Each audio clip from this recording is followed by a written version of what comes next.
شروع کرتا ہوں اللہ تعالیٰ کے نام سے جو بڑا مہربان اور نہایت ہی رحم کرنے والا ہے۔ السلام علیکم۔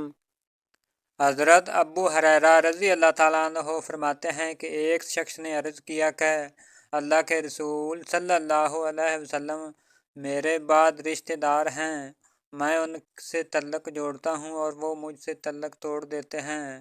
میں ان لوگوں کے ساتھ نیکی کرتا ہوں اور وہ مجھ سے برائی کرتے ہیں۔ میں بردباری کے ساتھ درگزر کرتا ہوں اور وہ میرے ساتھ جہالت کا سلوک کرتے ہیں۔ آپ صلی اللہ علیہ وسلم نے فرمایا، اگر تم ایسے ہی ہو جیسے تم نے کہا ہے تو تم ان کو جلتی راہ کھلا رہے ہو، اور جب تک تم اس طریقے سے پر رہو گے ان کے مقابلے میں ہمیشہ اللہ کی طرف سے ایک مددگار تمہارے ساتھ رہے گا۔ رسول اللہ صلی اللہ علیہ وسلم نے فرمایا، جنت میں آدمی کا درجہ بلند کر دیا جاتا ہے تو وہ عرض کرتا ہے کہ یہ کیسے ہوا؟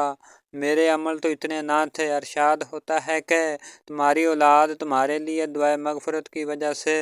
حضرت معاذ بن جبل رضی اللہ تعالیٰ عنہ سے روایت ہے کہ رسول اللہ صلی اللہ علیہ وسلم نے فرمایا، دنیا میں جب کوئی عورت اپنے شوہر کو ستاتی ہے تو جنت میں موجود اس کی خوبصورت آنکھوں والی حور بیوی اس کی دنیاوی بیوی سے کہتی ہیں، تیرا ستیہ ناش ہو، اس کو مت ستا، یہ تو تیرے پاس چند دن کا مہمان ہے اور جلد ہی تجھ سے جدا ہو کر میرے پاس جنت آنے والا ہے۔